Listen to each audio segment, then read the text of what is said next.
All right. Looks like everything's all set here, ready to go. Um, this is Travail Office Hours number 2. I'm going to go over some game rules tonight, answer some questions if people have them, and yeah. This video will sort of serve as a video guide to the rule system as well, so we can direct people here in the future. And so if anybody has any questions at any point, you can drop them in the chat through YouTube. There's a link on the video to the to the Slido, where people can ask questions anonymously. And yeah, so if anybody's questions at any point, drop them in the chat, drop them on Slido, and we will take it from there. All right, so let me give the link once real quick here in the chat as well. There we go. All right, so that's the link. You can go there and ask some anonymous questions. And yeah. All right, so let's get started with some rules. We're going to skip the introduction and character creation portions of the rulebook. We sort of went over some of that last week. You can find last week's office hours video on the YouTube channel under the live link or whatever it's called, where the streams are. I know when you go directly to the channel, it says that the home page doesn't show anything because there's no videos that have been uploaded, only live streams. So yeah, we're gonna skip character creation here. If folks have questions about what any of the abilities that are on here do, we will almost certainly be answering those questions tonight. But if people still have questions, then we can sort of jump back and take a look at them. Okay. So all of the advancement in the game is not all of it, but the core way that characters advance in the game is by attending events and earning a statistic called potential. So everybody starts with 2, it goes up to a maximum of 10, and what that does is determine what level of abilities on the ability list that you selected for the event that your character has access to. So your first event, you'll have 2 potential. You'll pick a path and a specialization in that path, and we'll get to those lists shortly. So we can talk about what the abilities in them are, and what those mean, and how they're used, and all the cool things that you'll be able to do with them. So if I pick fighter as my path and brute as my specialization, then I'll have, because I have 2 potential, I'll have level 2 in both of those. So I'll have the first 2 levels of abilities in those. And when we go and look at the list, you see that there's 10 levels of abilities. So I'd have the first 2 in each of those. That gives me 4 total abilities. Then I'll pick a sub path out of the other possible 3, right? Which are scoundrel, magic user, devout. So if I also pick like devout, then I'll have half of my potential rounded down. So 1, I'll get the first level in that, and then I'll also pick a specialization from my subpath. So I could pick Mystic, and then I'll get the first level of Mystic. So I'll have 6 total abilities to use my first game. So what does that mean, right? I have 6 abilities, but what does that mean? How do I use them? So the abilities that show up on the ability lists are broken down into 4 different categories: basic, complex, ultimate, and attribute. And those we'll see that those are abbreviated by the first letter of the ability. So B, C, U, and A.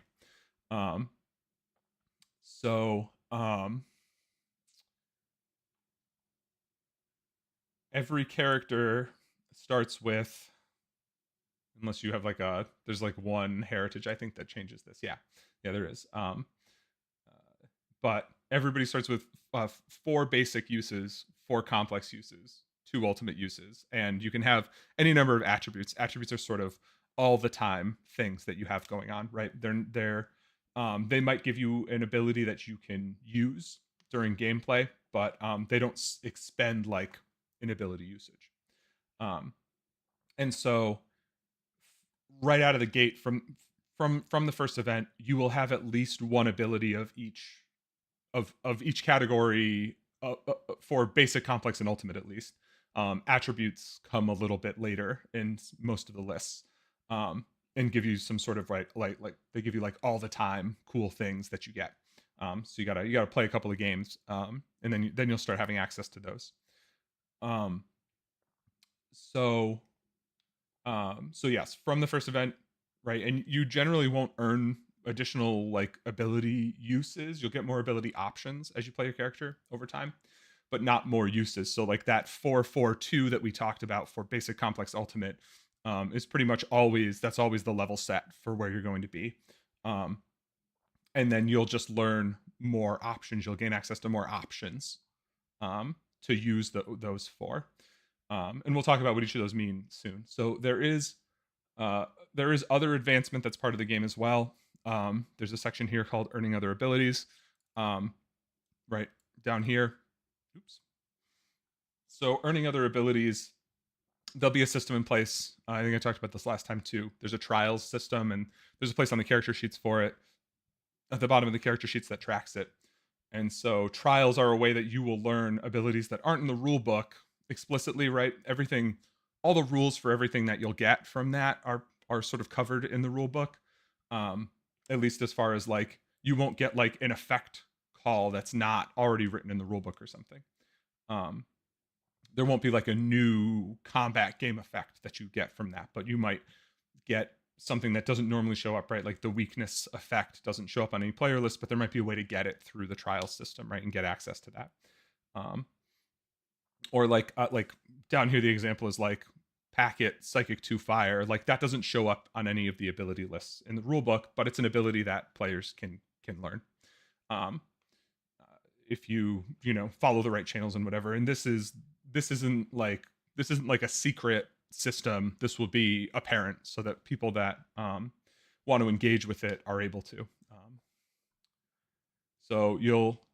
So primarily you'll earn potential, right? That lets you that's your like vertical progression up through your list, like getting more powerful and additional options, right? To to use your ability uses on. And then for extra stuff, sort of extra little neat things, there's the trial system for people to sort of further specialize into whatever it is that they're doing.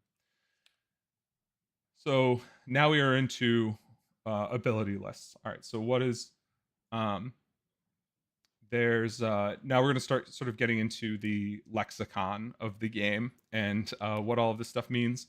We'll go through sort of every unique uh, instance of things and explain what it means, right? The anatomy of like these ability descriptions. Because like the ability name is the ability description. We didn't like name a spell magic missile and then you go and look up what the description for magic missile is. And that's because how one character performs like a packet 2 damage spell, right? One character's packet magic 2 damage could be different from another character's, right? Not everybody has to be casting like the same magic missile spell. That might look different in the magic from whatever world your character's from. Or there's some special way that they practice magic or something. And so we wanted to leave room for that and not just say like these are the 40 spells in the game and these are what their names are. It's these are the effects that can be produced. Your spells are whatever you want to call them, however you want to, however your character performs them, and whatever school of magic it is, or whatever practice surrounding magic that they perform is left up to interpretation. Um, so quick background on skill use. So basic skills, right? All these ones with a B here. B, right? B for basic. Gotta stop clicking like that. But yes, all of the like basic uses here. Those are things that generally you'll be using like every minute or so. As soon as so you've 4 basic uses. As soon as you use one of those, right? As soon as you use a basic, you a 1 minute timer starts for you. Just sort of you sort of like keep track of 1 minute in your head. And once that minute is up, at any point after that, you can spend 3 uninterrupted seconds, right? You need to sort of like disengage from combat or be like between waves of enemies or something, or like you need to drop back and like you're having like your buddies by you, a couple of seconds. You take those 3 seconds and then you go back to your maximum number of basic uses, right? You refresh all your basics. So you go back to the 4 total. And now and so basics you will use often. They're designed to be used often. They're designed to be used frequently. Complexes, your complex uses come back every hour on the hour. So if you are in the middle of a fight and it's like 11:59, you should use all of your complexes because in a minute you're about to get them all back. And we'll with like sort of within reason, like while there's combat going on and whatever, we'll do our best to make sure folks are aware. But the sort of the intention here is that you'll use multiple sets of basics in every fight that you're in. Most of the time you'll get one set of 4 complex skills to use like during any given encounter that you're in. Sometimes you'll get 2 because it sort of carry whatever you're doing like ticks over into the new hour. But for the most part, right, you'll get a bunch of basics that you'll get to use. You'll get 4 complexes that you get to use. And then your ultimates come back every time the sun sets or rises, right? So you get 2 of them on Friday night, 2 of them on Saturday during the day, 2 of them Saturday night, and 2 on Sunday. So these are like your big deal abilities, right? These are things that will have like a big impact on the game. Your 10 damages, your life spells, your your like 1 minute long paralyzes and stuff will all fall into that category. And then attributes, like we talked about, you can use any amount.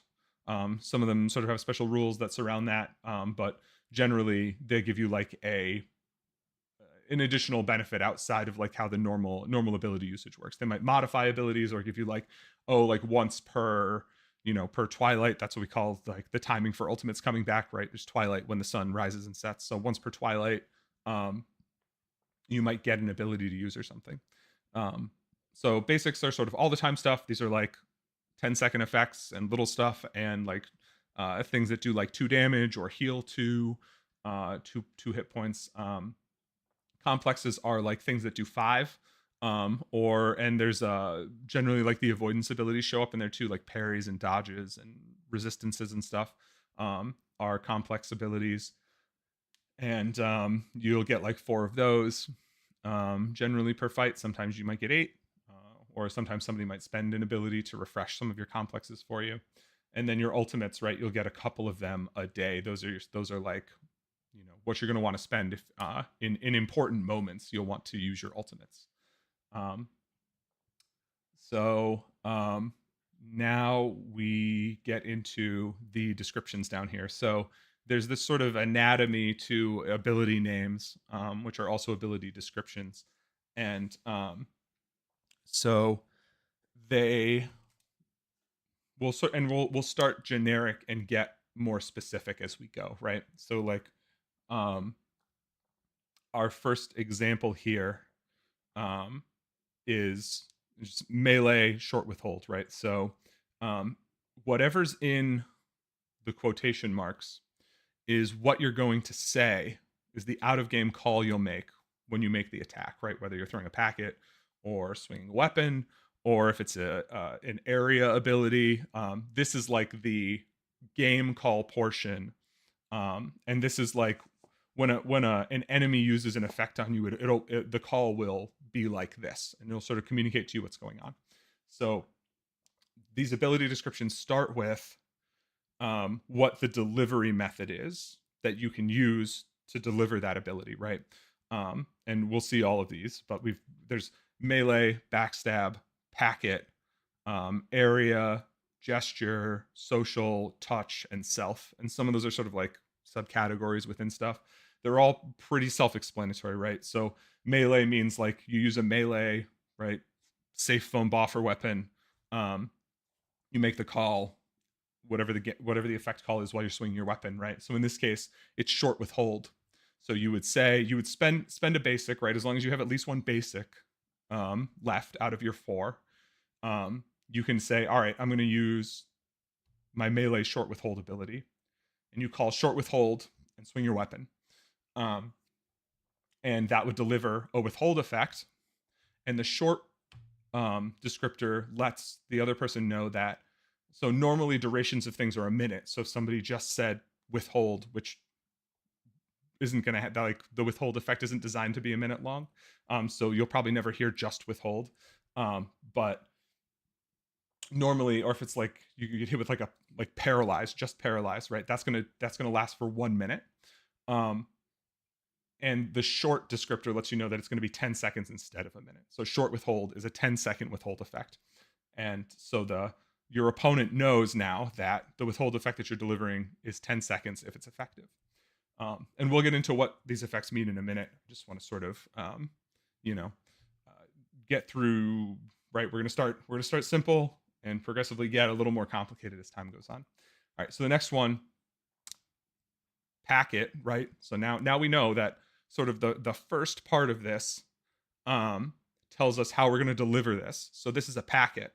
So we have to have a spell packet or a safe foam throwing weapon. We're allowing throwing weapons to be used in place of spell packets if folks want to, but that's the only time that you can use like a thrown weapon is when you're using a packet ability.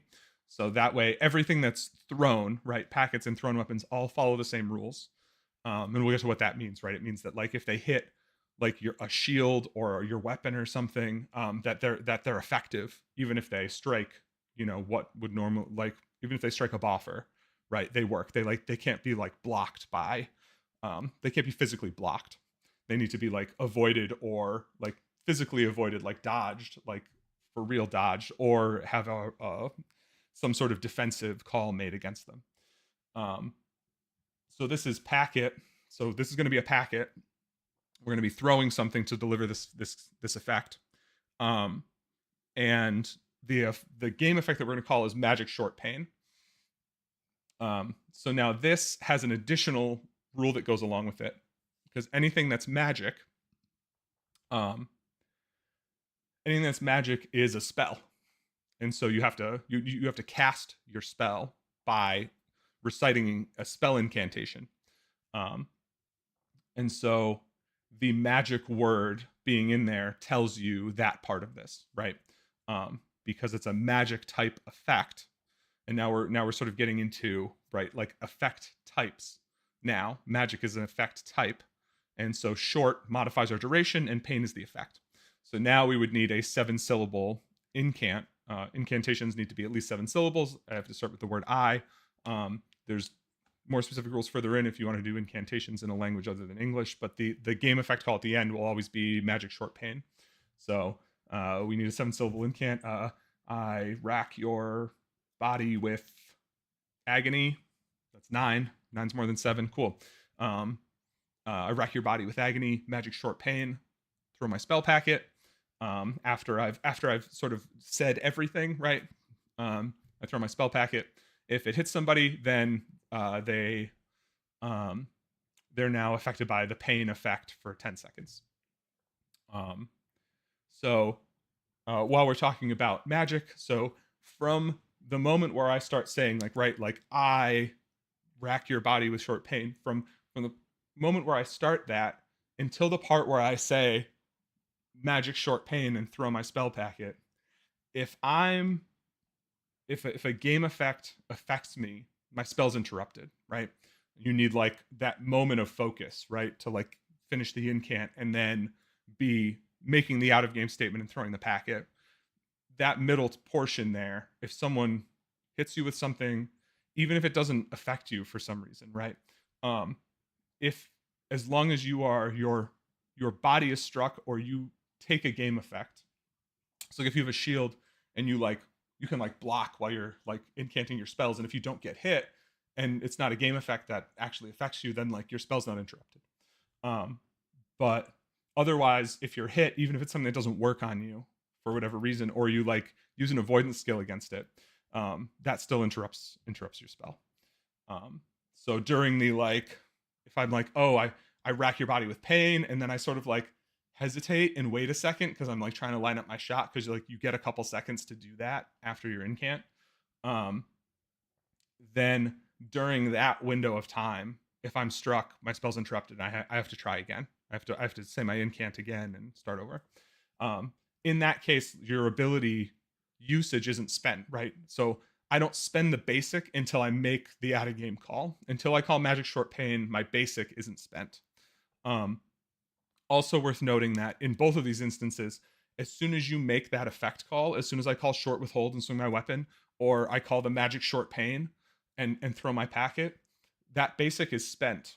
Whether you connect with the ability, whether you swing your weapon and miss all targets and just get a bunch of fresh air with it, or you hit a legal target and they resist it or something, that basic is spent.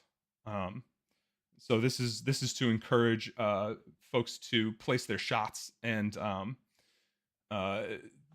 be judicious about ability use, right? To use things smart. So it's ability uses are spent when the effect is called, whether it's effective or not, or lands or not, right? And in instances that are up for dispute, right, then the abilities are considered unused. It's not here to be a problem. It's here to encourage folks to fight smart and fight with with the idea of like sort of a tactical advantage in mind of when to use abilities and not. Okay, so now we get to our next description. This has two new things to it, right? You can see that this has short ritual at the beginning of it and has flurry at the end of it. So, all right, what do these things mean? An ability that has ritual or short ritual in front of it requires a minimum amount of uninterrupted time, like role playing, performing whatever that ability is, in order for it to be used. So short ritual is 10 seconds, right? Short stuff is 10 seconds. Otherwise, a ritual effect ability takes 1 minute to use. So in this case, short ritual. All right, so now we know we need 10 uninterrupted seconds in order to activate this ability use. And what is this ability use? It's packet magic 5 damage. Okay, and then at the end we get another keyword here that says flurry. So flurry gives you 5 uses of whatever the effect is that precedes it, right? In this case, packet magic 5 damage gives you 5 of them over the next minute. And those don't cost any additional ability uses. You spend whatever ability uses are here. So in the previous two examples, we were spending basics, right? We spent 1 basic for a melee short withhold. We spent 1 basic for a packet magic short pain.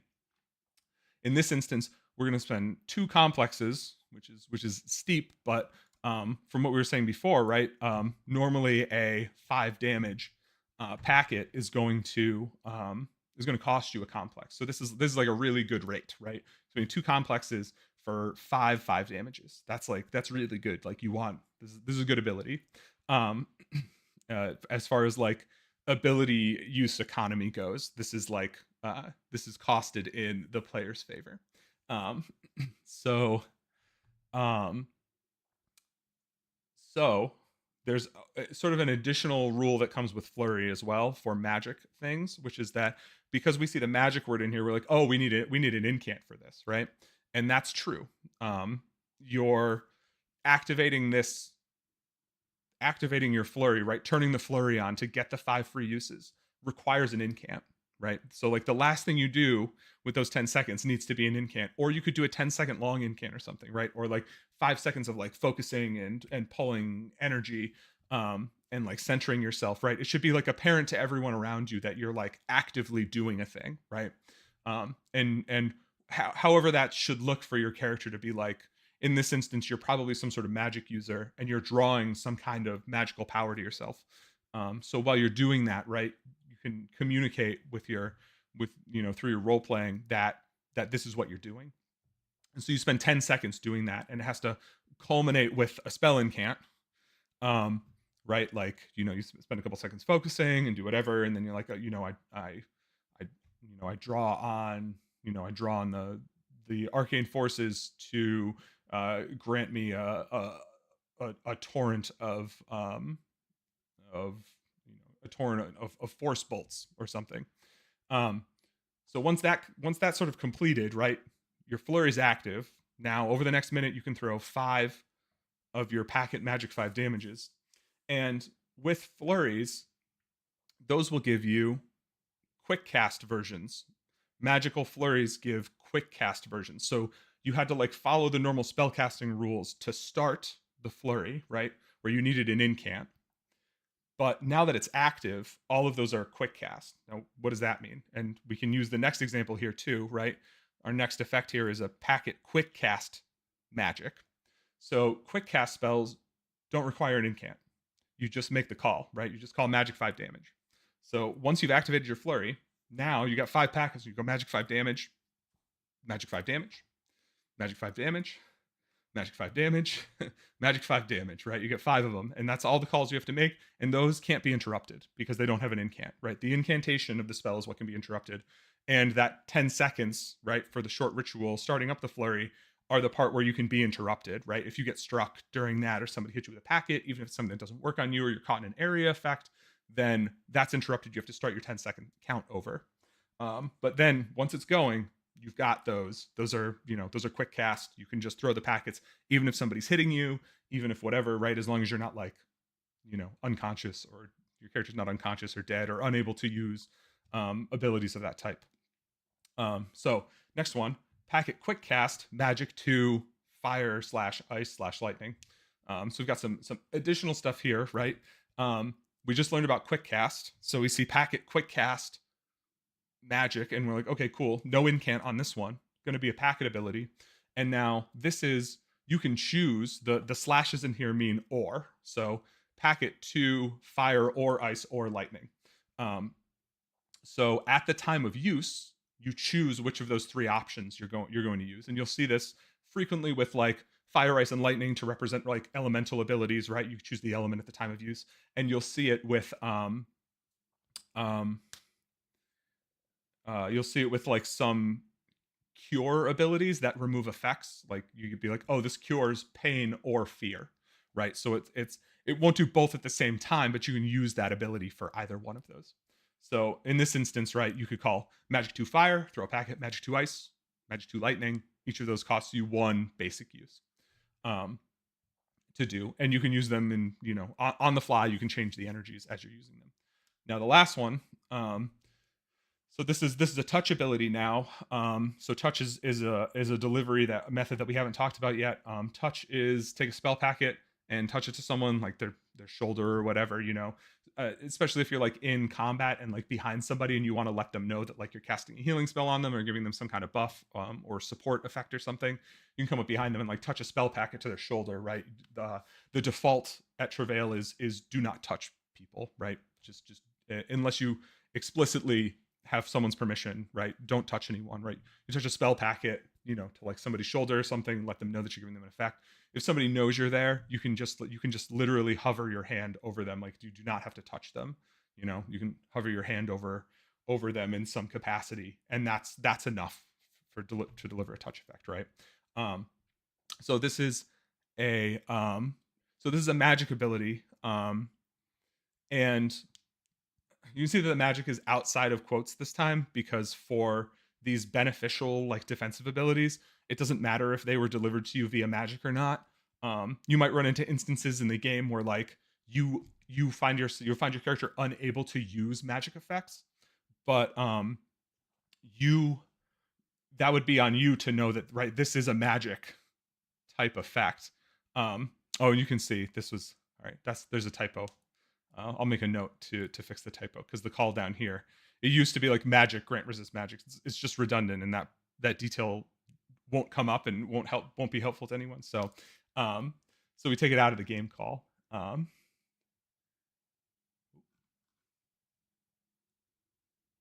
We almost had a question.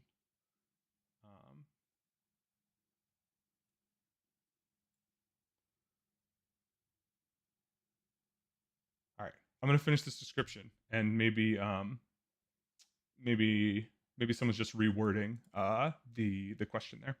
Um, Otherwise, I can pull up the chat and see if I just missed it there. But whatever text was in there did disappear for me. So um, please include it again. I am excited to answer folks' questions. Um, so in this instance, right, it's a magic ability, so we know that we have to have an incant for it, right? At least seven syllables, and then you would like touch a spell packet to someone, hover your hand over them, or if you have the permission, right, actually like touch their shoulder or something, and you would tell them grant resist magic. So in this instance, right, grant is giving beneficial effects to somebody. You can have one resist via grant at a time, and so this is like grant. So you tell somebody grant, they're like, okay, grant, got it. It's a beneficial effect I'm about to get. Granted, things are also passive, which means that they are effective on like the first instance of whatever. So this is like the first effect that applies. Grant resist magic. Okay, so the first effect with the word magic in it, the first attack, not like a beneficial like healing spell or something, but the first attack that targets you that has the word magic in it, right? And like we've seen before, right?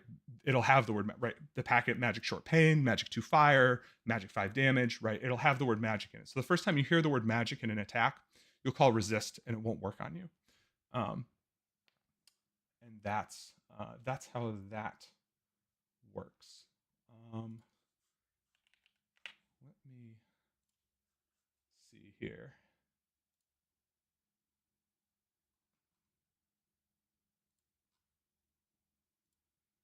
Okay.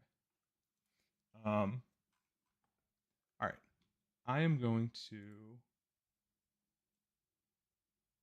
All right. Well, whoever had that question, I didn't get a chance to read it before it disappeared. But if you still have that question, please ask it there or drop it into the Slido link so we can answer it there.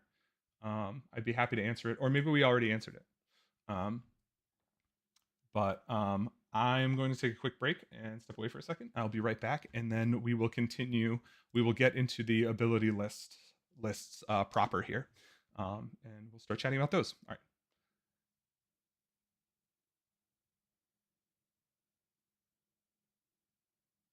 Okay. Yes. So yes. So the sort of full flurry description is that once you've activated a flurry, you get 5 uses without having to expend any additional ability uses over the course of the next minute. They don't have to be the first 5 things you do.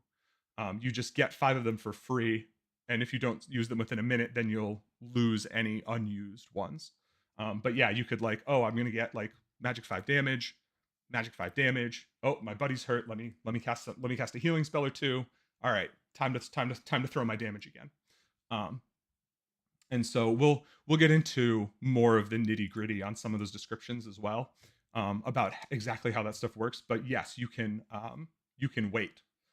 It just gives you like it gives you the 5, and you can use them whenever you want over the next minute. All right, I'll be right back. Thank you, everybody.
All right.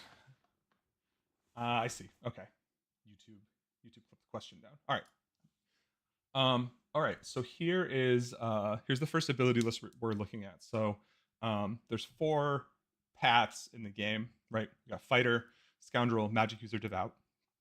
Um, you will choose one of those at check-in to be a path, sort of like a primary ability list, and then you'll choose one to be your sub path for the event, which will be like a secondary ability list. And in your first one, you'll get the core list, right? We're looking at a core list here. This is fighter core. So everybody, regardless of what fighter specialization they take, will get these abilities. You also pick a specialization that'll get you some more specific stuff. So here's where we get into some of like some of the more fun stuff here, right? So at the top of each of the descriptions is something called path only abilities. So like we were saying, right, you'll pick a path to be a primary list, subpath to be a secondary. If you choose fighter to be your path, your primary, and this will not apply if you choose fighter as like your subpath, your secondary. So, but if you choose as your primary, then you'll get this attribute for free that shows up here, right? Plus 2 hit points. Everybody starts with 6 hit points, but if you take fighter as your primary, you have 8 now, 8 hit points as your maximum instead. And also, you can use a stabilize once per hour. This is like one of the only places that stabilize shows up. And so stabilize lets you, there's a description that we'll get to later. We'll go through all the effect descriptions and stuff. But stabilize lets you regain consciousness at 1 hit point if you're at 0 hit points and bleeding. So if you get stuck behind the lines or you're out on your own, you get knocked down by monsters or something, stabilize will let you get back up. And you'll be able to do that once per hour.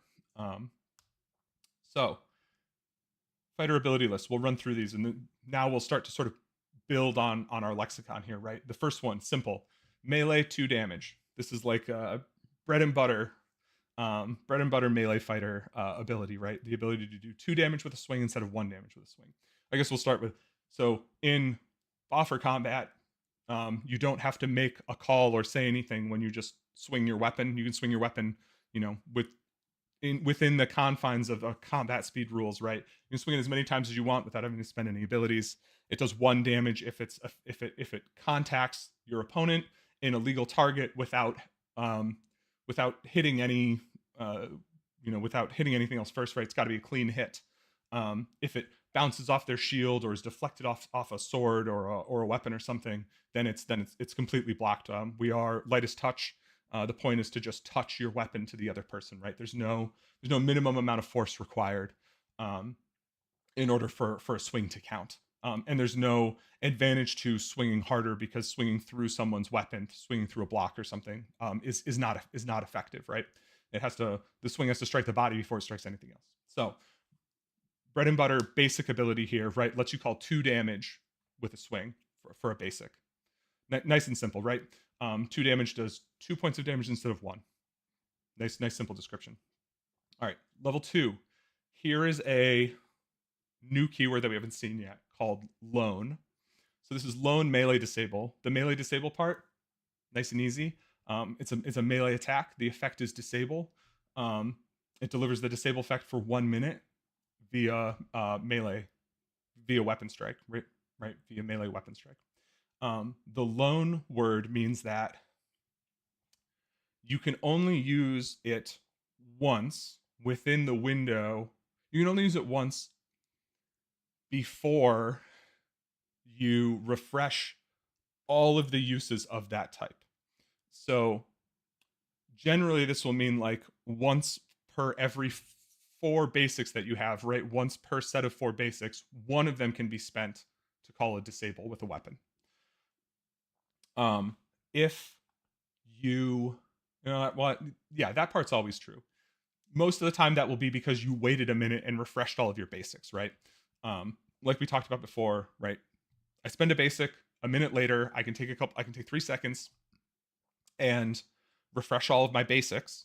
And now that I refresh them all, I can use my lone basic abilities again. If let's say you spend through all of your basics and your buddy is behind you and uses a refresh all basic effect on you, which does exactly what it sounds like, right? It refreshes all of your basic uses. Now you can use that lone ability again because you have refreshed all of them, right? If I use just one and now I'm down to 3 uses and I get a refresh basic from someone, which just refreshes one of them, even though I'm back up to my maximum number, I can't use the lone ability again because I haven't done a thing that refreshes all of them. I haven't like received a refresh all basic of any kind. Um, but we'll see some lists later on that can do things like refresh all basic for someone. And so if I'm in a fight and I go disable 2 damage, and then somebody comes behind me and they're like, oh, refresh all basic, now I can use another disable, right? Even though it's lone. So that's what lone means, and we'll see that show up on. I'm saying once per minute because this one's a basic. We'll see it show up on complexes, which means that it's once like per hour basically. There are some things that will refresh all complex, in which case you could use it again. But again, only one more time, right?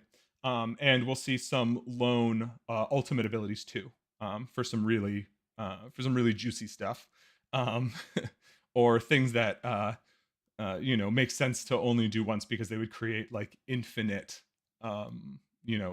ability uses and stuff, right? No one is supposed to be able to do anything infinitely.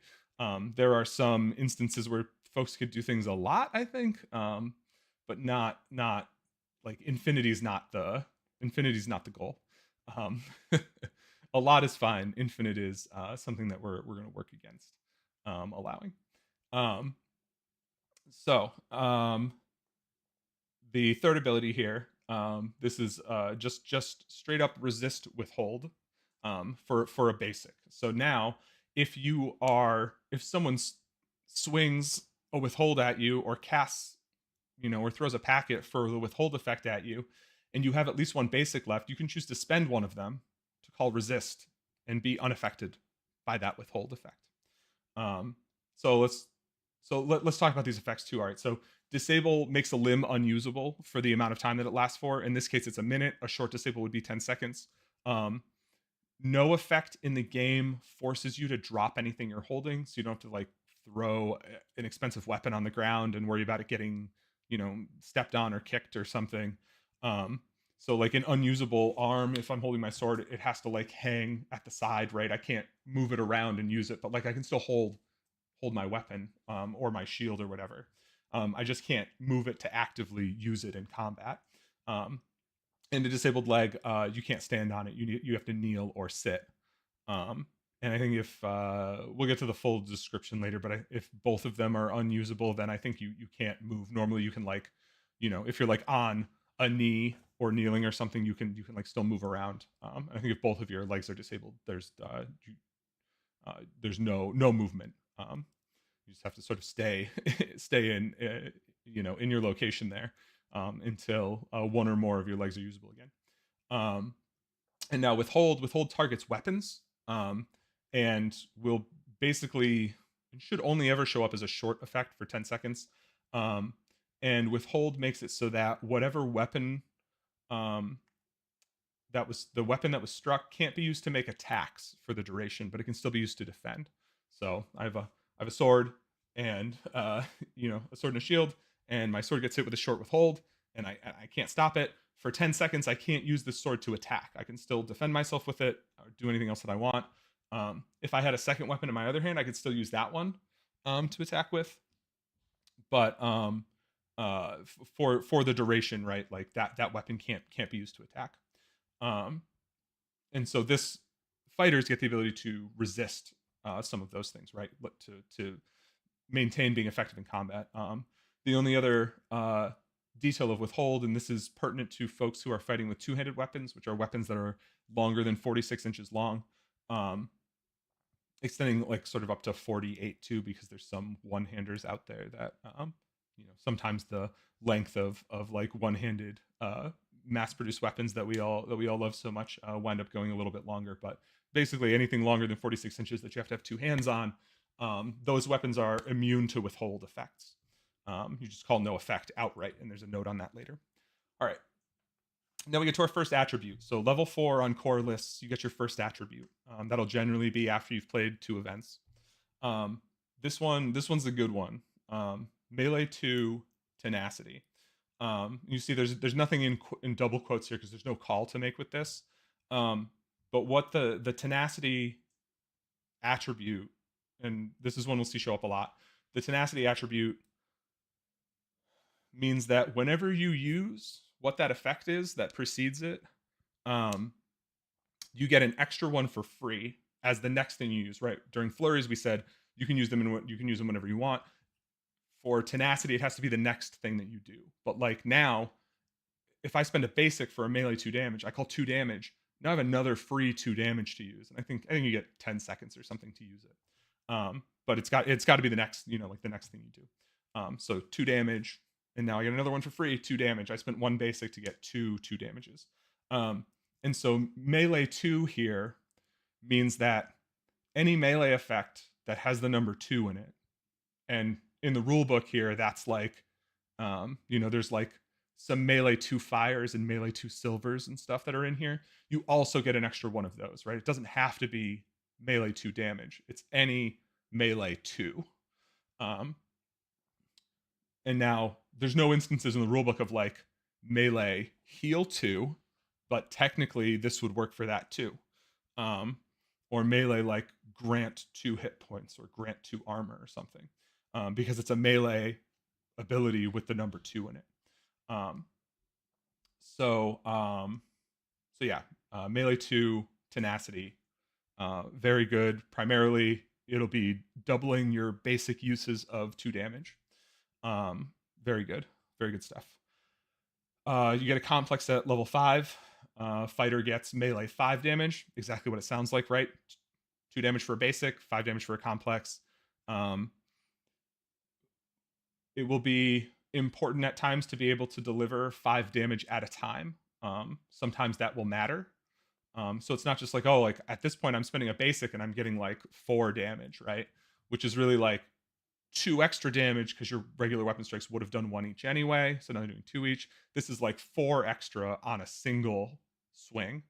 And like I said, there will be times where that will be relevant to specifically do like more than 2, and the only way to do more than 2 is to do 5 or 10. The numbers in the system, right? 1 is sort of our uncalled, and then 2, 5, and 10 are the other numbers that show up. All right, so at 6, you get a defensive ability here called Parry. Parry can be used against any non-backstab weapon attack that hits you. Backstab attacks have the word backstab in them. We'll get to those in like the scoundrel section. And also works against any packet attack, which, right, even if it was delivered with like a thrown weapon or something. So any non-backstab weapon attack that hits you, or any packet that hits you, you spend a complex, you say parry, and avoid that effect. At 7, there's an ultimate, melee 2 damage flurry, right? That gives you 5 2 damages. Abilities used in flurries are eligible for tenacity, so this really gives you 10 2 damages, just used in groups of 2. At 8, we get a defensive ability as a basic, really like a self buff ability. You spend 10 uninterrupted seconds, and it's self, so that's self only. Self is a subset of touch, so like you'll need to like have a free hand and like, to do it with. You're sort of like, it's a touch effect, but you're targeting yourself. And then the call grant 2 hit points. It gives you 2 temporary hit points, so that can take you over your normal maximum, right? We were talking about everybody has 6. If you're fighter path, you have 8. If you use this, now you're up to 10. But once those are damaged, right, they can't be healed again. And you can have a single, you can have a grant of hit points, but only one of them, right? So you can't stack this on yourself over and over. You only have 1 instance of grant hit points, 1 instance of grant armor, 1 instance of grant for a resist, and that's further into. At 9, this is a new thing that we haven't talked about. Counter abilities, specifically, fighter gets counter melee. So counter melee is counter anything means that you're using a defensive. You're negating an attack, but you can do it for someone else as well if they are within the sort of targeting parameters of what's going on. So counter melee means that you can counter any melee attack, so not a backstab, but any melee non-backstab weapon strike, right? All the same stuff that parry could stop, um, as far as weapon attacks go, right? It doesn't do the packet portion. Um, for you or anyone within reach of whatever weapon you're holding, or within arm's reach of you. So if you're on the line with your friend and your friend gets hit with a weapon delivered death, and they don't have any avoidances or resistances for it, you can call counter melee, and that stops the effect for them. Costs you an ultimate to do it, but lets you use a defense, and you could use that for yourself too if you needed to. If for some reason you like couldn't use parries or something, you like have an effect in place on your character. Like you have like a plot card that says like you can't use parry. You could still use counter melee for yourself. And when you call it, you call the whole thing so that everybody sort of knows what's going on, right? It's not just counter, right? You would say counter melee, right? And you'd let it know, oh, okay, that was a melee, and like he's within reach over here, so like that guy called counter melee, and that worked, and that happened. And then at 10, you get fortitude. Fortitude is a sort of like unique defensive call too. You can only be used. It has some special rules that go along with it because it's powerful. Basically, when you hit 0 hit points but are not dead, you can call fortitude, and you get healed back up to half of your maximum hit points, rounded down. So I have 2 hit points left, and some guy rolls in and does 10 damage to me. Monster rolls in and does 10 damage to me. I can call fortitude in response, because I hit 0 hit points. And now, let's say my maximum hit points are 10. Now I have 5 hit points left. Fortitude can't be used more than once per minute. But you can use it multiple times, over the course of the hour, spending those. But yeah, so I'm at 2, I get hit with a 5, I call fortitude, my max hit points are 10, I'm back up to 5. If I get hit by another 5 right after that, I'm going to go down to 0. I can't use another fortitude. I need to like wait a minute before I can do it again. It's again to prevent, just doing it over and over again. So armor that's given through grant, if it's like, oh, grant 2 hit points, gives you 2 hit points, grant 2 armor, same thing.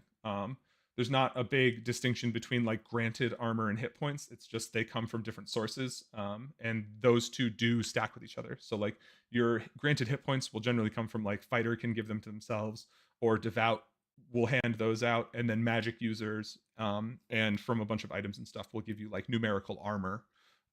But for rules purposes, armor and hit points are the same. Oh, physically wearing armor, we will get there. Physically wearing armor gives you returns against melee, against non-backstab melee hits. And we will get there. We'll get to the return call. It should show up in here at some point. We will get to return and no effect and how that works with stuff. All right, so we're again laying the groundwork. We should be able to, hopefully we can start moving through this a little faster. All right. Yeah, there's only a couple new things in here. Cool. All right, so here's our first specialization. So you took fighter as a path. Maybe you took brute as your specialization. There's 2 more, right? You also could take slayer or vanguard. But our first one is brute, and this doesn't give any additional abilities like there were the path abilities, right, that showed up here, right? Path only abilities. Specializations don't have any of that. So here, right, short ritual self grant 5 hit points. This is like an upgraded version of the one that we saw before, right? But this costs a complex to give yourself 5 hit points. They also get melee 10 damage as an ultimate. Again, right, this is like your big ultimates. You play the brute, you can just sort of unload a 10 damage swing or 2 if you need to. Our third ability here, this is a defensive ability. You can effects can be reduced. So this allows you to call reduced to 2 damage anytime you're hit with a pain effect. So if you get hit with a pain, no matter the source, whether it's delivered by a weapon, whether it's delivered by a packet, whether it's an area effect, you can call reduce to 2 damage, and you'll take 2 damage instead of the pain effect. Um, no, the fourth ability here, self inflict 2 to melee 5 damage. So, and this one costs 2 basics to use. So 2 of your 4 basics. You spend 2 of your 4 basics. You'll call inflict 2, and so you'll do 2, and that's you doing 2 points of damage to yourself, and that can't be reduced or anything. Inflict means that whatever's called along with it can't be reduced. Because we'll see in a minute that some things give the ability to reduce damage. And so you inflict 2 to yourself, you take 2 points of damage, but you get to swing a melee 5 damage attack, and it costs you 2 basics to do it. So you can hurt yourself to swing more damage. At 5, you get an attribute that gives you 2 more hit points. So now if you are path on fighter, right, you'll get 2 more for free. That gets you to 8. Brute at 5, and actually Slayer and Vanguard also get it at 5. Gets you 2 more hit points, so that could get you to 10 hit points as sort of your base. 6, this is our first instance of a social effect. So short ritual requires 10 seconds for the purposes of, so social effects are non-combat effects. So this is like an intimidate style effect. So social means like you need to be role-playing or interacting with your target out of combat for the amount of time here. So for 10 seconds, you need to be like role-playing with somebody, and you should sort of like do your best to culminate that in a situation where you are like actively trying to intimidate them. And then you would just call social fear, and there's no weapon strike, no packet or anything. You're delivering it via like your role play, basically. And that delivers the fear effect for a minute. The fear effect causes the target to flee until they can no longer see you. It lasts, in this case, it lasts a minute, but if the target can be out of line of sight of you for 10 seconds, then they can get rid of it off of themselves. At 7, we get another reduced to 2 damage, but this works against the nausea and virus effects. At 8, there's an attribute here, reduce fear. So this does not require an ability use to use. This is all the time as a brute at level 8. You can, and just the call reduce is a shorthand for reduce to 1 damage, right? We see some reduce to 2 damages on here, and so you call reduce to 2 damage. If I just call reduce, that implies that I'm reducing whatever hit me to a single point of damage. And so you can do that with all fear effects. So instead of fears, you can take 1 damage if you choose to, right? You don't have to do it, but you can reduce all fear effects to a single point of damage instead of taking the fear. At 9, here's our first lone complex, right? And this lets you resist a death, and that's specifically has to be the game called death, right? The word death has to happen. It's not like it doesn't allow you to resist like a death strike, right? Death strike 1, death strike 2, death strike 3. That's a separate thing, but this would have to be specifically like a death, and you could do that once, per hour, basically. And then at 10, here's another new keyword for us, which is lethal. A lethal effect, if it's not cured before the end of the duration, kills you at the end of the duration. This is a bad example of that. We're about to break right, that's our generic rule. We're about to go more specific in this case. So the harrow effect normally means that if you take hit point damage, the first time you take hit point damage during while you have the effect on you, you're reduced to 0 hit points. So it's now time to turn on all of your defenses that you have if you don't want to be dropped to 0. But it does give you a chance, right? It's going to be like, harrow, and now if you get hit again, you'll drop to 0. Actually, if you have armor, like the granted armor points that we were talking about, this is like the instance where those become important, because those are not hit points. Temporary hit points are still hit points, but those aren't hit points. So again, we'll probably come up rarely, but like if you have some like armor scrolls or something, you'd hit with a harrow, it might be time to pull out the old 5 armor scroll to let yourself get a little bit more staying power. All right, so lethal harrow, if you take hit point damage during the duration of it, you die. It kills you as if you as if it were a death. It's not a death effect, but as if it were a death effect. So what this means is if you get hit with short lethal arrow, for the next 10 seconds, if you take hit point damage, you die. So this is a fun one. This is a good one. Can be a big takedown, right? And it's an ultimate. It's the level 10 on the brute specialization. All right, Slayer. Melee maim as a complex. Maim is like we talked about with disable, right? Disable makes a limb non-functional. Maim does the same thing, but doesn't have a duration. It has to be cured and will last until it's cured. And we'll see on the devout list that they have a way to do that, but it takes time to do. It normally takes time to cure a maim, which is why maim is like a more powerful effect, right? It doesn't just wear off on its own. Level 2, get melee short paralyzed. It's a 10-second paralyze effect, exactly what it sounds like. No movement for 10 seconds. You can deliver a death strike to paralyzed enemies. Level 3, death strike to self-heal 2 means that when you deliver a death strike to an enemy, if it's effective, right? They don't call like no effect or something because they're already dead or something. But if you deliver a death strike to an enemy to finish off an enemy and it works, you can call heal 2 and heal yourself for two hit points if you spending a basic. Level 4, lone melee. So once per set of basics that you have, you can call a short pain. So 10-second pain effect. Pain requires the target to drop to a knee and prevents them from attacking and casting spells. Here, I prepared for this. I just want to double check. We went back and forth on some of this.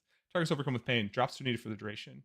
May defend themselves normally, prevents attacks, but not other abilities. Okay, so no attacking during that. But you could, if you have something that lets you cure pain, you could use that on yourself. If you have, you could cast a healing spell on yourself still, but no attacks, which is generally considered like anything that's like melee, backstab, packet, area effects that cause damage or harmful effects. You know, I mean, you know if you're like trying to attack something or not, right? Like if you're trying to affect an enemy with something, that's an attack. So no attacks. But you can still defend yourself. But you have to take a knee.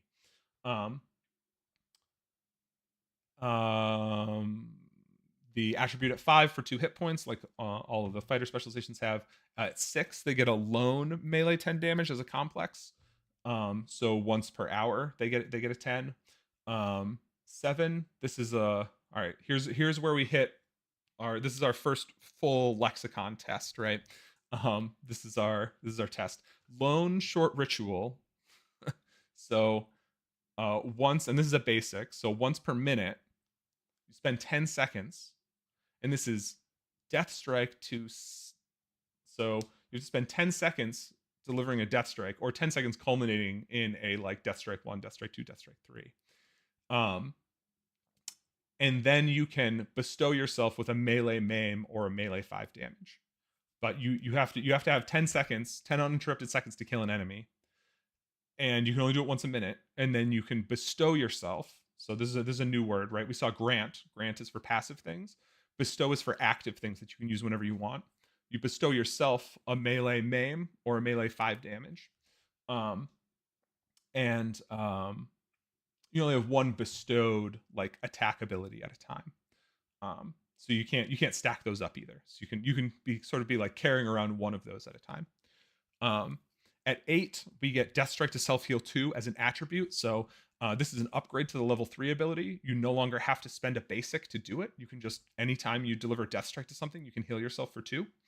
And then at 9, Death Strike to Self Heal all.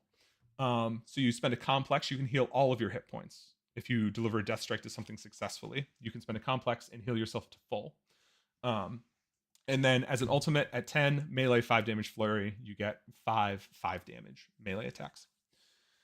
Okay, Vanguard. As a complex at as a complex at level 1. This is the first time that the term return shows up. So return is it doesn't show up in the rule. I'm not going to say that. Return and no effect are the things that um, are the calls that the reactionary defensive calls that work differently from the rest of them, right? If you hear resist, dodge, parry, those like all sort of mean the same thing, which is like the target isn't taking the effect and did something to avoid it. And the description is like parry means they like knocked out of the way with their weapon, dodge means they physically avoided it, resist means they had some way to withstand it, whether it was magical or not or whatever. Return and no effect, when you hear those, the ability that you used is not spent, whether it's an ability use off your ability list, whether it's an item that you had, whether it's a bestowment, whatever it is not considered spent. So like if you're using an attack against an enemy, that will never work on them, right? Like a death effect against something that's not alive, right? Like an undead creature or a construct or something. If you call death on it, it's going to call no effect. Now your death isn't spent at that point. You get it back, but you also now have the information that if something calls no effect, it's probably whatever you're doing probably won't ever work on them. So time to find a different avenue of attack here. Return is a limited version of that. So like you can see here that return this lets you call return against any melee, so non-backstab. Melee implies non-backstab. So against any melee attack that hits you, you can call return, and that whatever was called doesn't work on you. You don't take the effect, but the attacker gets it back, so they can try it again. But because you have to, because your abilities are spent when you call it, whether you land it or not, you sort of like make them land it twice in order in order for it to work, right? Um, so that's return. So when you hear return, it means you get your ability back, and like you can try again, and eventually you'll get a response other than return as long as you keep landing it. All right, at level 2 here as an ultimate, they get soak damage. Soak is short for reduced to 0 damage, right? So we saw reduced to 2 damage, called as reduced to 2 damage. We saw reduce, which means reduced to 1 damage. We saw soak, which means reduced to 0 damage. And so yeah, that's it. Soak, and this will be against any damage call, any amount of numerical damage, no matter where it comes from, right? Psychic 10 silver, you can call soak against it, right? It's damage. As long as it's numerical damage, you spend an ultimate, you soak that damage, you take 0 from it.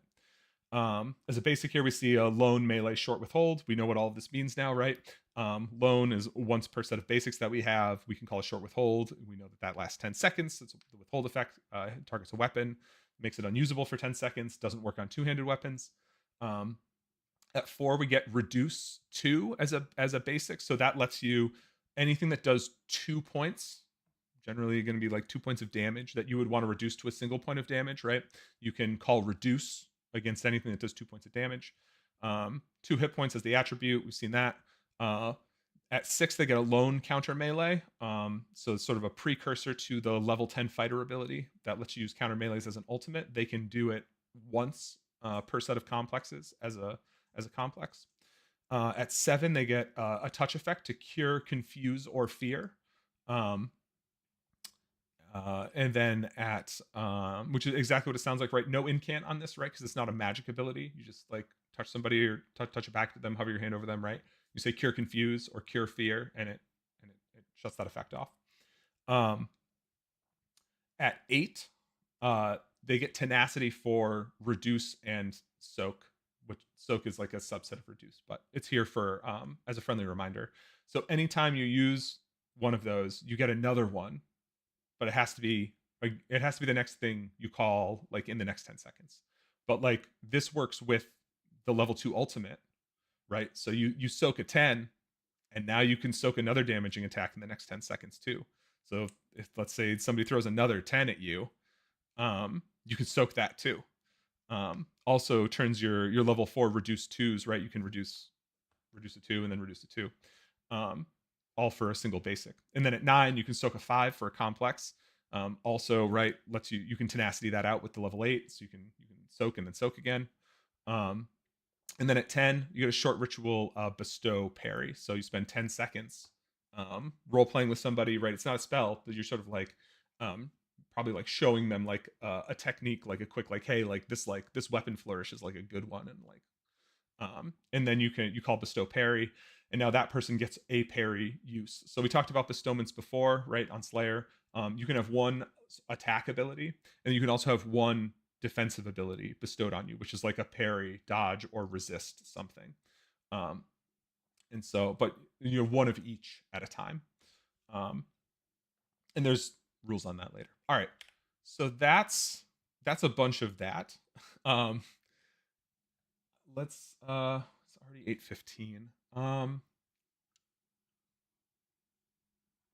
do want to make sure we get to some of the other parts of the rule system here. Um, that's a really good primer on what's going on with the rules. Um, I'll hit some high level stuff as we go through the rest of this stuff because a lot of it is things that we've already seen now. Backstabs. Backstab is a subset of melee. It also can replace the word damage in a call. So it's not, you don't have to call like backstab 2 damage. That's just like a lot of syllables to communicate something. But like backstab 2 is the whole call here. Backstabs have to be delivered from behind the center line of an enemy and just have to strike any portion of the back of the rear part of them, even if it's like the rear portion of the arm or like the leg. There's not a ton of stuff that like requires a torso hit in this game. I think it's just melee death requires a torso hit. Um, so and then like melee disable and maim requires hitting a limb, and I think pretty much everything else doesn't require any specific targets to be struck. But yeah, so you would call backstab 2, hit them from behind. There's other backstabs here, right? Backstab 5. And then most of the rest of this we've already seen, right? Self ability to cure a root. So if you get rooted, you can call cure root by spending a basic and just get out of it. We see backstab short disable here. That has to hit a limb. Red insight is an attribute that gives you a free dodge once per twilight, which is cool. And also you can use that on a discover request, which is like our info gathering skill. Which is a thing you'll do during the event, and it'll be apparent how to do that during the event. And so if you have red insight, you can spend that red insight on one discover that you're a participant in, and it'll get you like some additional details in that request. Dodge is the dodge is their defensive ability. It works against melee and packets, but also works against backstabs. So it does everything that parry does, but also works against backstabs. We know what return does now. We see a reduced to 5 damage here against any packet. Short ritual self grant 5 armor. That's like the grant for hit points. Cool. All right, so especially sorry, before I go too far. So the path only abilities here, right? You also get 2 more maximum hit points if you take Scoundrel as your primary path because you're primarily like a melee fighter. So that gets you a couple extra hit points so you can get into the thick of things. Mix it up in combat. And then you also get short ritual identify. There'll be cards that you run into during the game that say hidden on them. And if your character has the ability to use identify, then they can go to those cards and spend the time, and then they can open those cards and read them. So that's like the ability to read like these hidden plot cards is what identify is. And so Scoundrel and Magic User are the ones that get the opportunity to do that. All right, Assassin, backstab silence. Silence stops the target from speaking. It also stops them from using all effects that have the word magic in them, even if they're quick cast. So when you hit by silence, 1, you can't make any verbal noise, and 2, you cannot use anything with the word magic in it. Backstab 10, resist slow. Slow normally makes it so you can't run. You have to keep at least 1 foot on the ground at all times. They can resist that. Uh, Lone backstab 5, we know what all of that means now, and that's as a basic. That's really good. And then also as an attribute at 5, ritual self bestow backstab 5. So you can, if you don't have another attack bestowment, you spend a minute and give yourself and put a backstab 5 in your bestowment slot. 6, backstab short choke. This is the first time we're seeing the choke effect. So the choke effect is drop to a knee. You are clutching at your throat. If it's not lethal, it doesn't kill you, but for 10 seconds, you're basically helpless. Um, at 7, right, backstab disable. There's blue insight on here. So blue insight gives you an additional ultimate to use once per event, and also lets you upgrade a discover request that you're part of. Lone short ritual backstab 5 flurry. Takes 10 seconds, 10 uninterrupted seconds to activate, and then you get 5 backstab 5s to use over the next minute. And then at 10, you get short ritual backstab death. This one needs a little bit of explanation. So the idea here is that you have to spend at least 10 seconds out of combat, not being affected by anything. And then you need to approach your target, not be interrupted or do anything else in that interim period, and then you can make the backstab death attack against them. And that'll have to hit the back portion of their torso from behind their midline.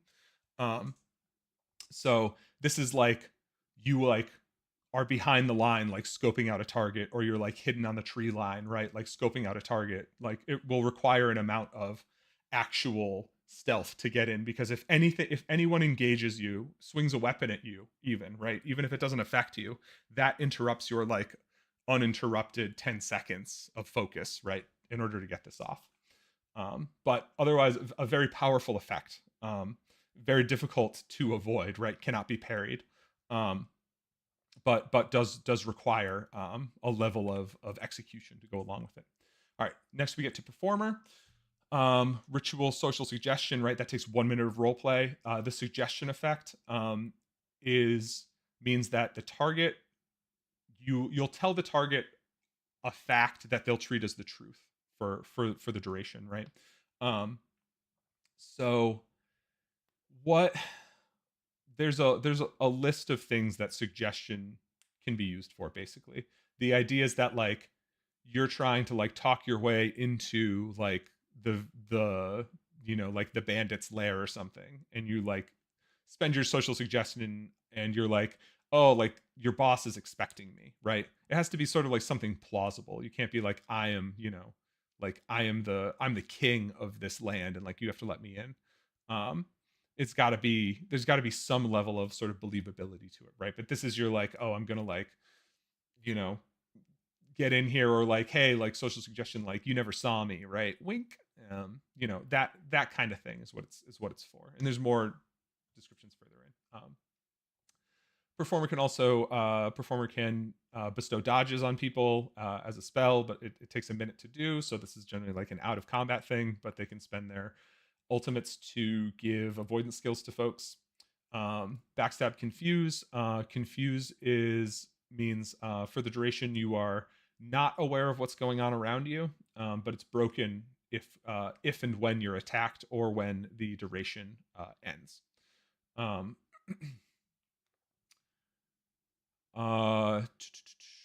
Lone touch magic heal 5, exactly what it sounds like, right? 7-syllable incant, magic heal 5. You do it once per set of basics. Blue insight we talked about gives you the extra ultimate and upgrades a discover request. At 6, we get an upgrade to the level 1. So ritual social suggestion, now it's a short ritual. It only takes 10 seconds of role play instead of a minute in order to use.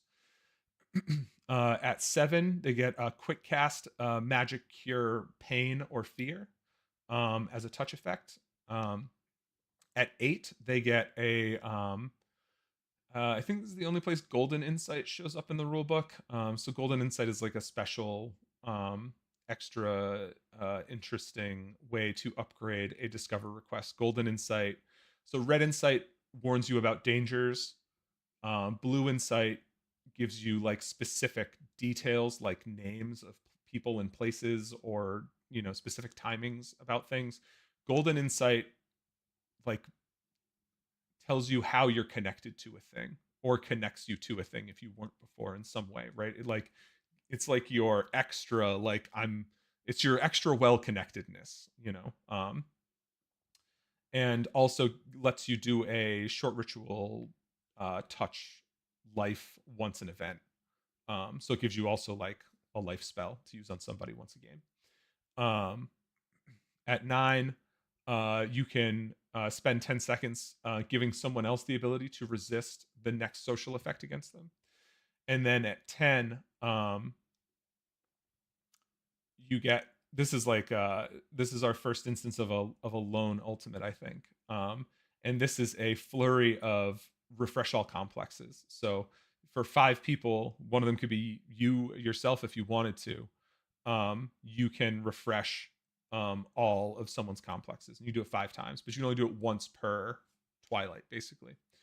It's like that's like a very powerful that can like swing an entire fight on its own. All right, Vagabond spec. Backstep sleep. Sleep is target falls asleep until they take damage or the sleep effect is cured.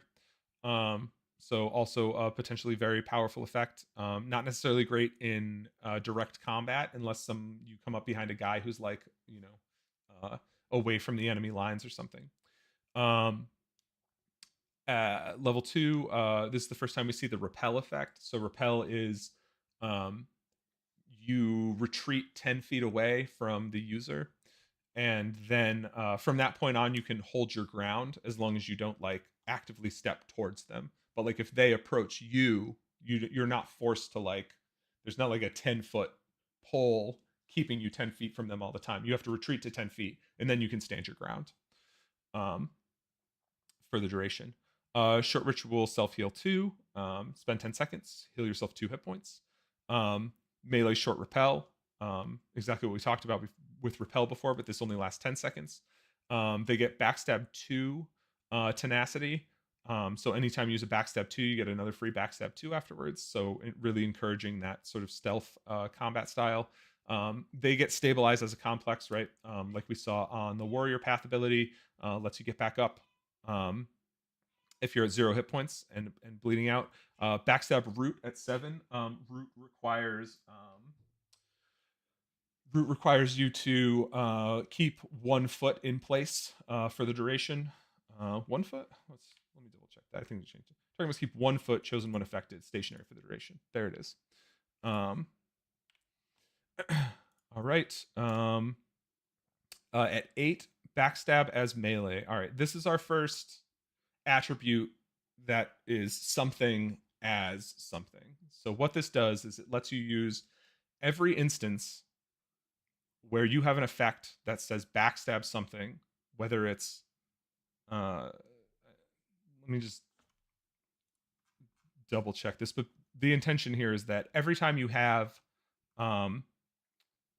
a backstab ability, you can instead use it as if it was a melee ability, right? So like your backstab 2s, you can use as melee 2 damages instead, right? It converts the backstab to melee on it. And so like so on here we've got like backstab short disable. That just becomes melee. That becomes melee short disable. You can use it as a melee short disable instead. So effect is effect attributes, right? An attribute allows one effect to be used as another, provides a permanent additional option to the character whenever they use the relevant ability, right? Character may still choose to use the effect as like the initial, right? It doesn't require you to use your backstab as melees. It gives you an additional option. And you don't need to make like you don't need to call like, oh, like backstab 2 as 2 damage or whatever. You just call like whatever the final effect is. Okay, good. That's what I thought. All right. So, and you can use that. Yeah.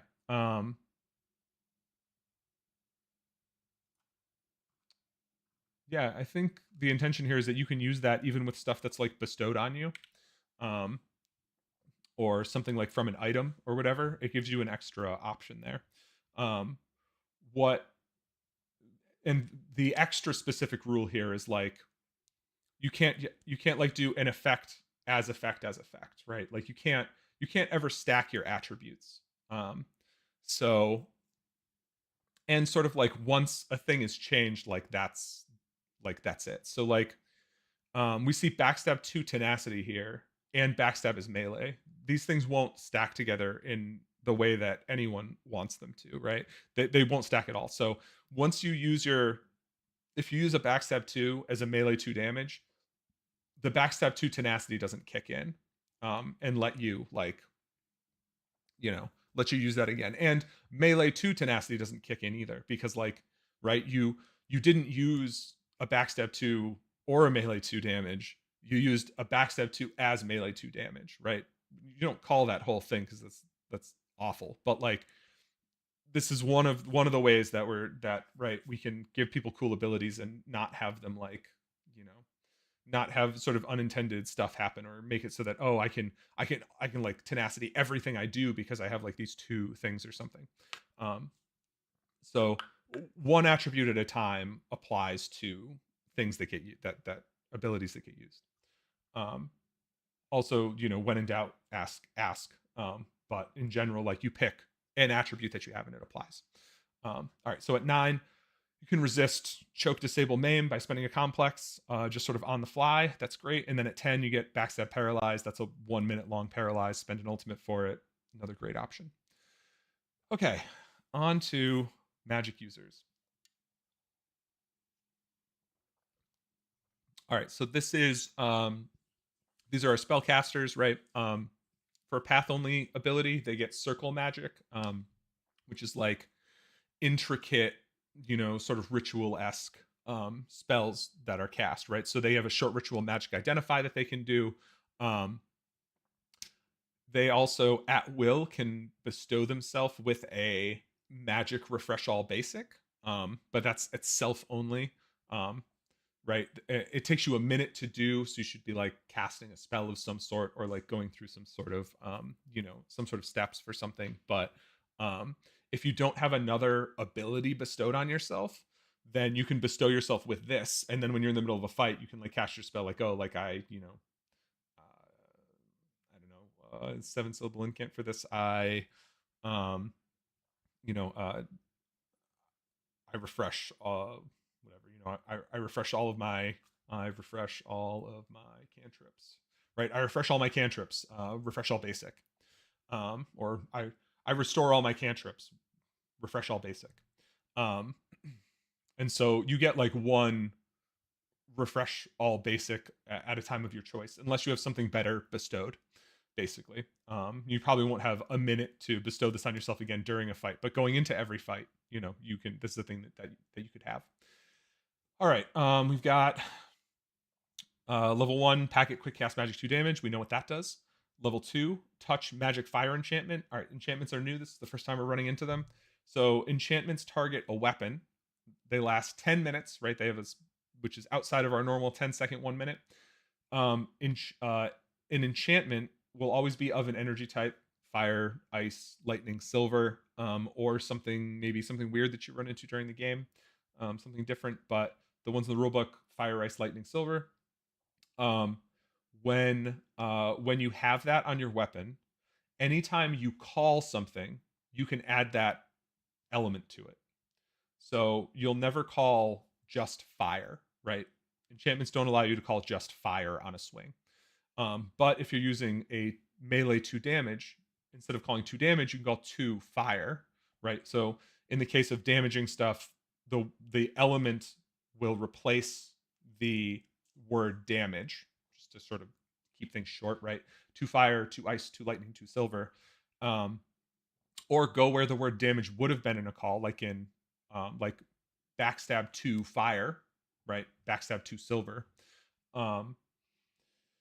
Or goes right before the effect call for non-damaging effects. Fire disable, right? Short ice pain, silver maim. And you can also, enchantments, you can use them with death strikes because you're making a call, right? Fire death strike 1, fire death strike 2, fire death strike 3, which those sorts of things will be relevant if you tune in here, you get a little teaser on that. All right, so at 3, you can resist confuse effects by spending a basic. Packet magic 2 damage tenacity. We know what tenacity does. This lets you throw your 2 damages again. So in this case, you see how it's not packet magic 2 tenacity. This has to specifically be magic 2 damage. It can't. This does not apply to like packet magic 2 fire, right? It has to have like the whole part in it, right? We saw melee 2 tenacity, which applies to everything that's melee 2. And in this case, we see packet magic 2 damage. It has the whole thing, so it all has to match in there somewhere. At 5, you can refresh all basics for anyone by spending a complex, right? You cast a spell. Oh no, sorry, that's self refresh all basics. So you can do that again, just like the one you can bestow on yourself, but you can do it for a complex. Maybe it's more worth it to you to have 8 more 2 damage packets than like whatever a single complex might get you. So instances where you might want to do that. At 6, the defensive ability, right? Touch magic, grant resist magic. That's a really good one. It's a passive defense against magic that you can give to somebody. Let's see. Ritual touch magic refresh ultimate. This lets you spend a minute, and you spend one of your ultimates to give an ultimate to somebody else, to refresh one of somebody else's ultimates. So if somebody if like your healer with life spells doesn't have any left, you can spend a minute and give them an ultimate so they can cast a life spell on somebody or something. Lone packet magic short fear. We know what that does. Counter magic. So we saw counter melee before, right? Which was like a delivery method. Now we're seeing counter magic, and magic is like an effect type. So how does that work? So counter magic will work against weapon delivered, so melee and backstab, packets, and gesture. Not area, not touch, not touch. Let me double check touch. But definitely not area and not social. We were on the right page. All right. Countering melee packet and social effects. Right. There's rules for it. Social effects cannot be countered except by counter social. Same is true for area effects. If countering a melee, blah, blah, blah. Countering melee packet social effects requires you to be within arm's reach of the target. Yeah, no, you can't counter touch effects. Nobody wants that. We don't want that. So we're not no countering touch effects. But this will counter melee and backstab, packet and gesture effects that have the word magic in them. So for packet and melee, you need to be the person needs to be within arm's reach of you or within reach of like your weapon, and you would call counter magic, and stop whatever magic effect it was. And if it's for some reason there's a gesture magic effect happening somewhere, you can call counter magic as long as you are within line of sight and heard the effect of both the user and the target.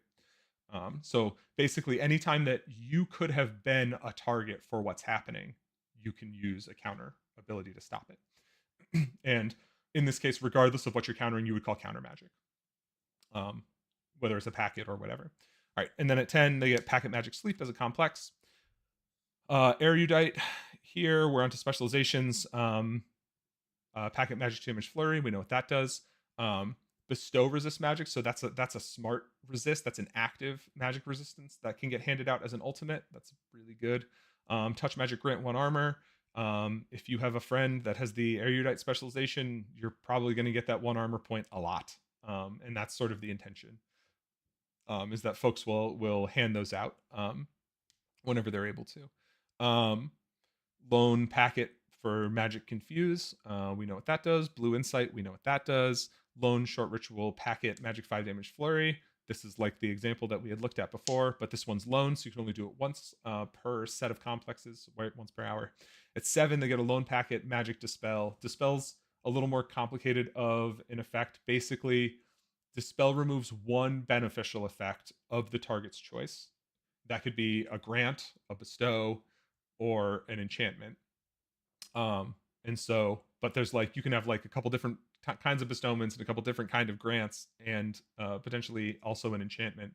So if you get hit by a dispel effect, one of those things that you have of your choice is gone. If you get hit with like a dispel enchantment, right, then it gets rid of an enchantment if you have one. If you don't have one, you should call no effect because it didn't do anything to you.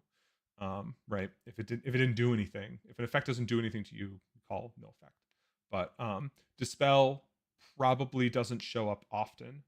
But if you saw like a, if you like saw an enemy give one of their buddies like a magic 10 armor spell or something, then you might want to break out the dispel to use on them. At 8, they get an erudite gets an attribute to self bestow a single short spell from a list of effects, right? Sort of like studying your spell book in between fights to give yourself an extra ability to use. At 9, you get a lone counter magic as a complex. So one of your counter magics, right? One counter magic an hour as a complex. And then at 10, a return, a flurry of returns against magic calls. We know what all of that means too. All right, adept. Adept does a lot of elementally stuff, right? So we're looking at their complex is a flurry of 2 damage elemental packets. At their ultimate is a 10 damage elemental packet. At 3, they get a magic short silence spell. They also get magic dispel. They can cast it as much as they want, right? This other one was lone at 7 for 1 basic. They can cast it as much as they want, but it costs them 2 basics each time. Tenacity for packet magic 2, fire, ice, or lightning, right? We were saying before that this attribute wouldn't allow you to, right, wouldn't give you tenacity for the elemental packets. This one specifically does. They can, at level 6 for a complex, you can do an ice or a lightning enchantment on a weapon. Those are generally pretty tough to come by. So that's a really good thing to have. You want to know somebody that can do that probably. Lone packet magic short disable. We know what all of that does. Packet magic X damage as magic X fire, ice, lightning. So now you can use any other packet magic damage effects that you know as fire, ice, or lightning. And this also lets you like change the element of stuff like on scrolls or items that you use. So it doesn't necessarily look super useful from the get-go here, because you're like, oh, what am I going to use that with on this list of abilities that I have? But you can being able to turn generic magic damage from sources into elemental damage will be good. It sort of looks a little questionable here on the chart, but having access to elements in situations is going to be a good time. You're going to be happy to have that. At 9, you can resist magic by spending a complex. That's also a very powerful ability. Very powerful defensive ability. And then at 10, you get a flurry of 5 damage elemental packets. Hexer. So as a complex, they can throw magic 5 fire as a quick cast. They also get quick cast magic curse as an ultimate. So curse is for the duration. Anytime you take numerical damage, you take an additional point of damage. So uncalled weapon strikes do 2 damage, 2s do 3s, 5s do 6s, 10s do 11. Let's see. They get a lone packet magic short pain. Quick cast magic 2 fire as a basic. So self inflict 2 to refresh basic. This is one of the things that folks probably look at and go, oh man, I could definitely abuse that. I don't think there's a way to. I think you can sort of like net positive if you mess around with a couple of things, but I don't know.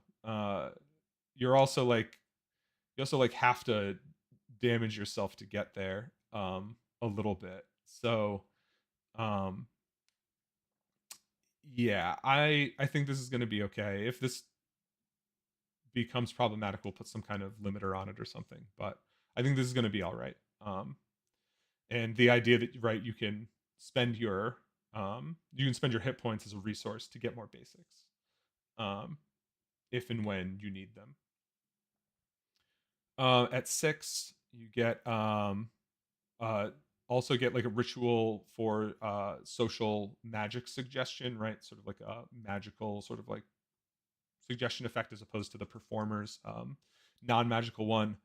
At 7, you get a lone packet for magic short rage. So the rage effect requires the target to attack whatever's closest to them for the duration, whatever's like the closest upright creature for the duration. So that's a good one to sort of like huck behind enemy lines and see if you can mess with them a little. At 8, they get an attribute. You spend a minute and you can bestow yourself with a touch magic animate effect. So this lets you animate an enemy as an undead creature under your control. It will have the same number of hit points that it had when it was alive, but will well, if it's a player, it has the same number of hit points it had when it was alive.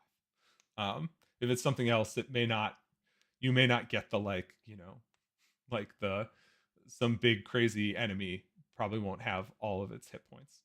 Um, but yeah, you animate it under your control and you get it for at most a minute or until it's beat down to 0 again. It doesn't have any skills, but it does let you sort of like swap and grab a body for a little bit. At 9, you get the ability to bestow either a packet or melee magic 5 fire, and it's quick cast either way. So you can bestow 5 fires on people, or on yourself before the hour runs out, so you carry an extra ability with you into the next hour. And then at 10, is another lexicon test here, right? Lone packet magic, short lethal choke. We know what all these things mean, right? So you can one of your ultimates per ultimate refresh period can be a packet magic attack requiring an incant of at least 7 syllables for the effect of short lethal choke. So this is a 10-second choke effect, and if it doesn't get cured by the time it runs out at the end of those 10 seconds, then the target dies. All right, we've got 14 minutes to get through Devout. I think we can do it. I don't think there's anything really new and crazy on here. All right, so Devout, they get ceremonial magic, which is sort of the other side of the coin from circle magic. So these are ceremonies that they can cast. Ritual touch magic heal all. The intention for this, like it's listed here, right, is that if there's a minute, it takes you a whole minute to do this, and it's supposed to be used like in between encounters, right? Not intended to be used while combat's taking place. So devout path folks are going to have a lot of healing to begin with. The idea for this is like, oh, like the encounter's over or like the module's over, like as long as we have a minute, like everybody's back to full hit points, right? So that when you go into an encounter, everyone's at full hit points, as long as there are. And I'm sure there'll be some folks playing devout in the game. If there aren't, then hopefully there's some subpath devout folks too, because their level 1 ability that we'll get to in a second is just a touch magic heal too. And then the other ceremonial spell that they start with is a lone short ritual for touch magic life, and it costs an ultimate to use. So this is basically an additional ultimate that they start with, which is once per ultimate refresh window, right? Once per twilight. They can spend 10 seconds and cast a life spell.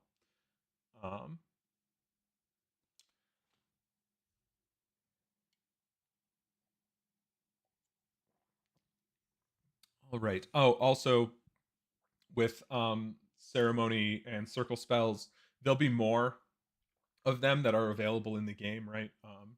You might find something that's like circle of this or ceremony of this, and so folks with the ceremonial magic and circle magic abilities from playing devout or magic user paths are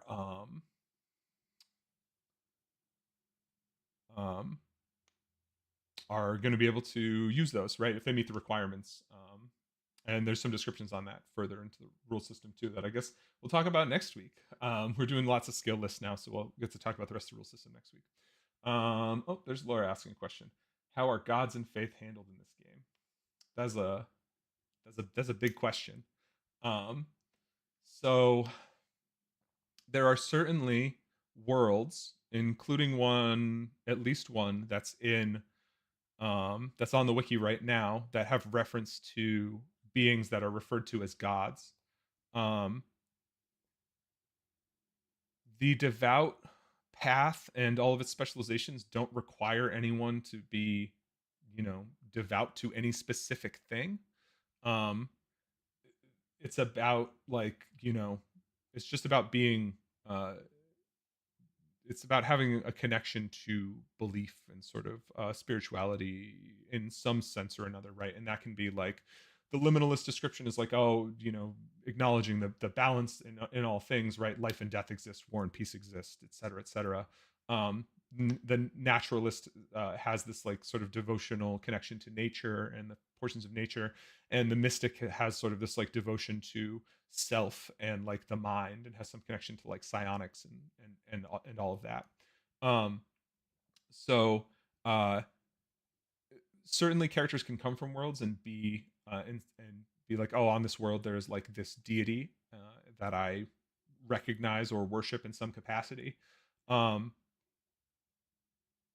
I would just caution that from our end, we have an explanation for all of these things, and sort of like what the truth behind stuff is.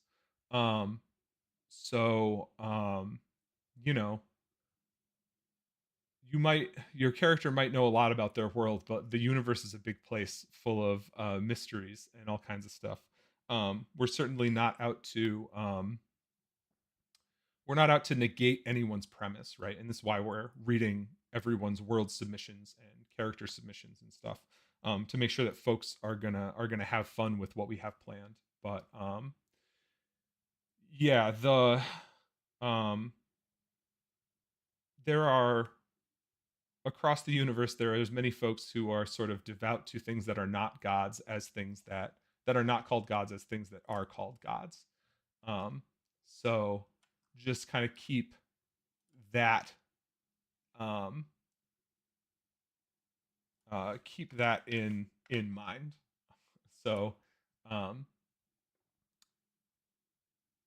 yeah, there's big mysteries, and there's also not like a single pantheon of deities or something, that we're using like across multiple worlds or whatever. We're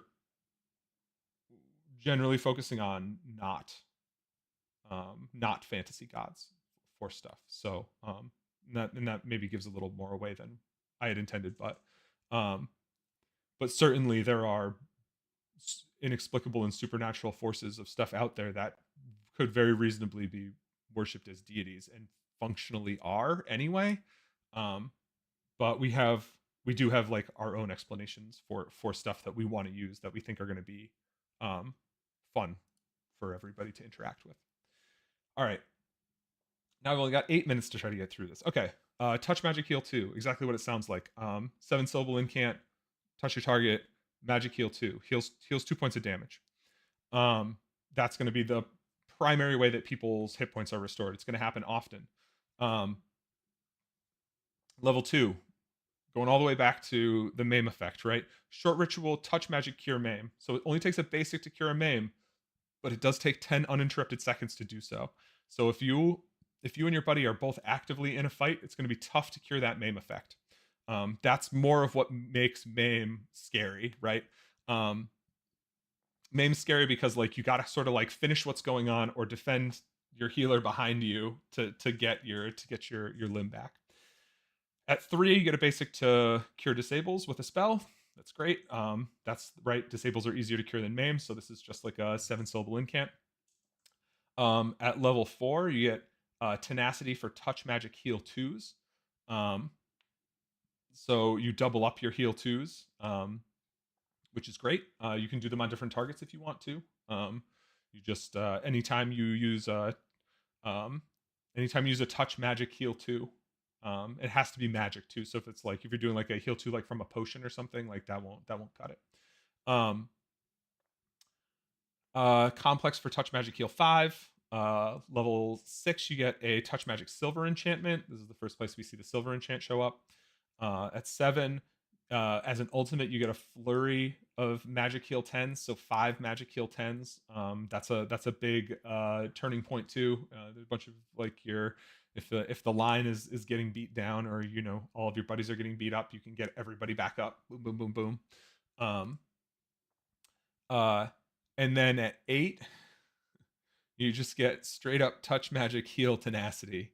So that turns your 5 heal 10s into 10 heal 10s. We'll see how that one goes. That one might turn into touch magic heal 5 tenacity. But we'll see. I'm excited to see how that one plays out. Yeah, we'll see. We'll see how it goes. At 9, short ritual touch magic life. So this, right, you got the lone one in the ceremonies. This one lets you use your second ultimate also as a short ritual touch magic life effect. And any additional, right, ultimates. If you get individual ultimates refresh or whatever, now you can spend them all on life effects for people if you want. And here's our first area effect that we see. Generally, the design of the system is that well, I guess I should say that. When we get to gesture effects, I'll talk about it. The idea for gesture effects is that they're generally, unless there's like a really good reason or there's like a plot thing going on or something, that gesture effects are for beneficial effects like healing and cures and that kind of thing. But here's an area magic heal too. So you'd be like, I call down the healing power of whatever the heck to all within the sound of my voice, magic heal 2. You can do that once per complex refresh window, and that's good because just like the heal 2 could get a bunch of people up off the ground who are down or something. All right, specializations. We'll do them in 1 minute each. Touch magic heal 2 flurry. We know what that does. Lone touch magic life. So that allows you to. That's not a short ritual. So you just do that with a 7-syllable incant. Packet magic inflict 2 at level 3. Requires a full incant to do, right? 7 syllables, and then magic inflict 2. Inflict cannot be reduced, right? No reduce, no soak. Against inflicted things. Touch magic grant 1 hit point. This is sort of the other side of the coin of the touch magic grant 1 armor that we saw on Erudite. This is another one that people are probably going to be handing out to folks a lot because it's a basic and it's a good one. Blue Insight, we know. Packet magic inflict 5 is a bigger version of the 2 damage. As a basic, lone magic. Ooh, that needs touch. Let me make a note. A little typo there. Limitless 7. Lone touch. All right. So that should be touch, magic, cure, harrow, or silence. So the harrow and silence effects that we talked about, limitless can cure them. Packet magic inflict tenacity, so that applies to the inflict 2 and the inflict 5. Let's see. Touch magic cure at 9 is very powerful. So just up until now, we've seen like cure pain or fear, cure harrow or silence, cure root, cure whatever. Now, just magic cure cures any one effect of the target's choice. So that's a very, very powerful effect because it can cure anything for a complex, right? Lethal, short lethal choke, lethal harrow, lethal anything, right? This can cure. So Limitless is very, very good in that capacity. And then at 10, lone short ritual packet magic death. So spend 10 seconds, 10 uninterrupted seconds casting the spell, and you can throw one packet per twilight as a magic death. All right, naturalist. Another list focusing on elemental stuff, but sort of from a different perspective. So Naturalist gets the 5 damage elemental packet as a complex. Um, as an ultimate, they get an area magic elemental enchantment. Could be very, very good depending on circumstances. That's a neat one to have access to. At 3, they get Packet Magic Root, right? Root is keep at least 1 foot in place for the duration. Then they can also Cure Root. And then at... Oh, some stuff changed here. I need to change... I'm surprised no one caught this yet. Yeah, this level 5 has to change. This is what we get for changing stuff. All right, so Naturalist 5. What this will change to is really just a typo. I swear.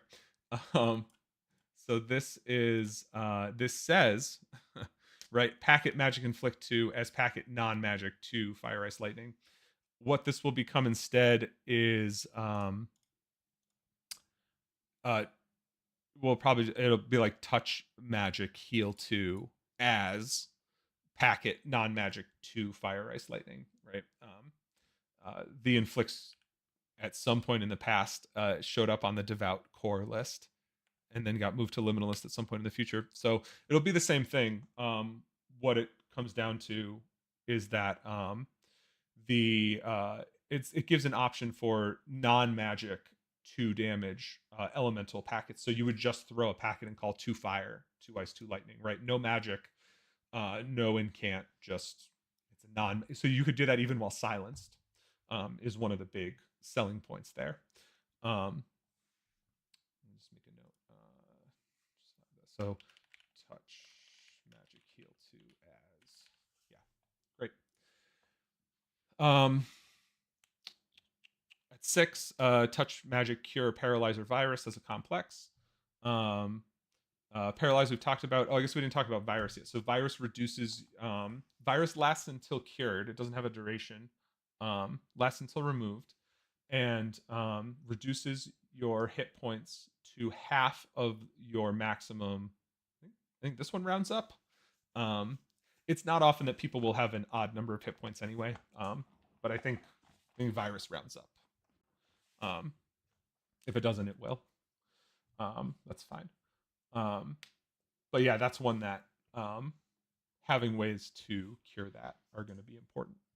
But there'll be ways for people to cure it too. At 7, lone quick cast. It should be touch quick cast. Man, naturalist. 7. Okay. Falling apart here at the finish line. Jeez. Okay. Lone touch quick cast magic cure pain or nausea. So I don't think we've seen nausea yet. Nausea is my brain is failing me. Been at it too long. All right, targets nauseated for the duration. It may defend themselves normally, but no attacks or ability usage. Yeah, so no attacks, no ability use, but you can still defend yourself. You can still run away.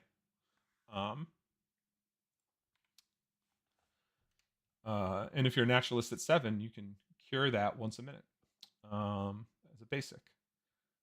So at 8, we see an attribute here, which is an effect as effect or ability as ability. So cure effect as grant resist effect.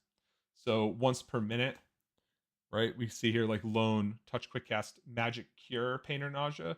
You could use that as magic grant resist pain or magic grant resist nausea.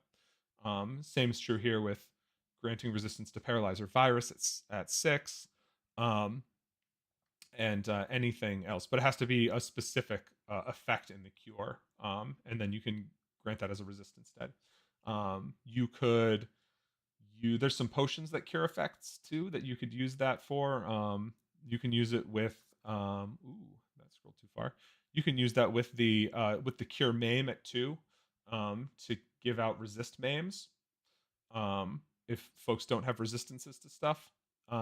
or resist disables. But yeah, that's a very good one to have. It's a little tech-y as well.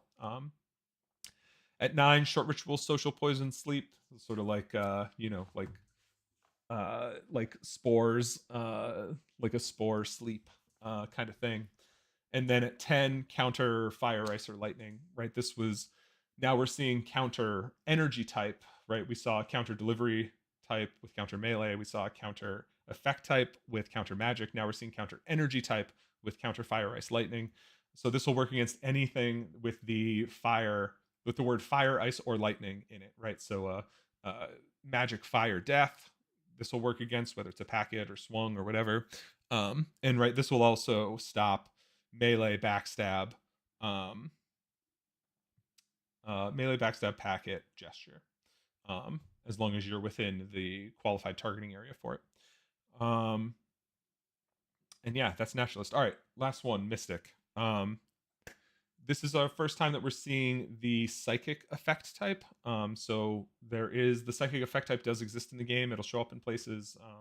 Folks can learn more about how their characters can become psionicis or espers or whatever terminology.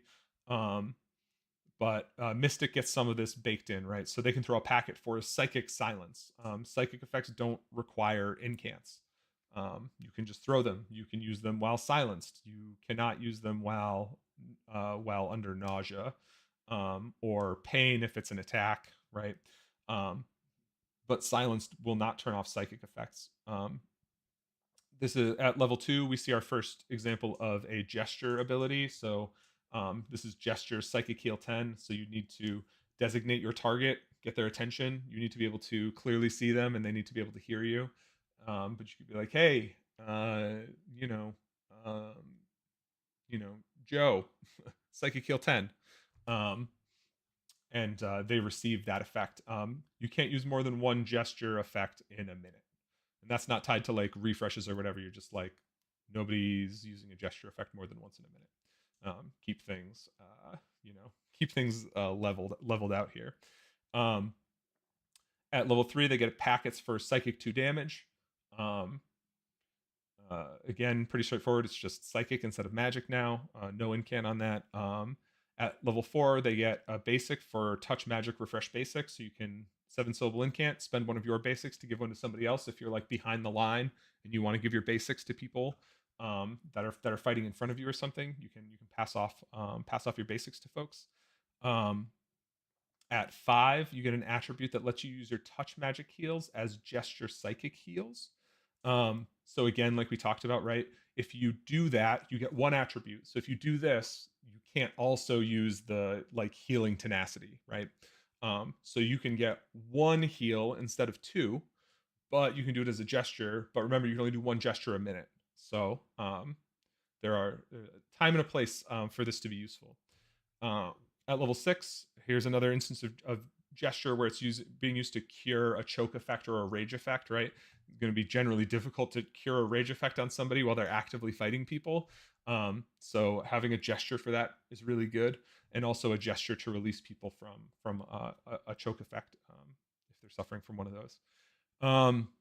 At 7, Lone Packet Psychic Short Repel as a basic. We know what that does. Red Insight at 8, right, gives you a dodge per Twilight and gives you lets you upgrade a Discover request. At 9, Resist Psychic by spending a complex. We haven't seen any other instances of being able to resist psychic abilities so far, so that's going to be valuable and is not a thing that is common for folks to have access to. And then at 10, an ultimate that lets you do a flurry of grant 5 hit points. So you can give 5 hit points to 5 different people. An ultimate for 25 hit points is pretty good. All right. We only went a little bit over. We didn't get through as much as I wanted to, but for those that were here, or if anyone watches this, you should have a pretty good idea of what abilities do now. Next week, we can talk about prestige paths, right? A lot of this gets into like very specific cases of stuff working for some of it. So we'll chat about those, and we'll go over the combat rules, um, and we'll go over the like the game rules for both combat. We'll delve a little deeper into ability usage and how all that's handled, and then we can talk sort of cast on the run. You don't have to have your feet planted to cast a spell. Um, and the only thing that requires you to have your feet planted right now is death strikes. Other uninterrupted counts allow you to walk and not run, and you can walk while incanting spells. Walk and run while incanting spells if you want to. Yeah, we can cover some of the crafting stuff, and then the playing the game section isn't terribly long, but again goes into some of the other like specifics of things. So we will pick up where we left off next week. Talk about prestige paths, and we'll talk about how that stuff's going to work, and go over the rest of the rule system.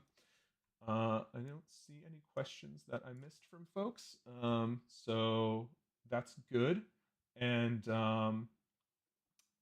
yeah, thank you so much for everybody that came out and watched. If people are watching this in the future, hello. Thanks for also tuning in again. Um, and yeah, we'll find a way to shorten this 2 hours down to less than 2 hours for a better quick start guide for people. But if people want a full front to back on how the abilities on all of the ability lists work, this is a place that they can come and get that information now. It will always be available on the YouTube channel. All right, so keep getting those submissions in for worlds and whatnot. Tickets are available on the website now. If anybody's watching and is waiting on wiki access, we have approved every account that's come through, so check your spam folder. And again, if people are running into issues, just get in touch with us. In a couple of days, we will be at Decolonize and Discover Festival. Looks like we will be running our stuff there around 1 o'clock in the afternoon. We'll be doing like a little demo module with some activities in it. Not There's combat optional. If folks want to do some fighting, we'll be there with weapons for folks to use. But a bunch of it is not combat things. Trying to sort of drill down and focus on some of the non-combat portions of the game as well. And yeah, 3 weeks and change, we will be at the first event. Hoping to see lots of new and familiar faces there, and it's gonna be a heck of a good time. So thank you so much, everybody. We will be back here again next week. Same bad time, same bad channel. And until then, have a good one. Thanks, everybody. Good night.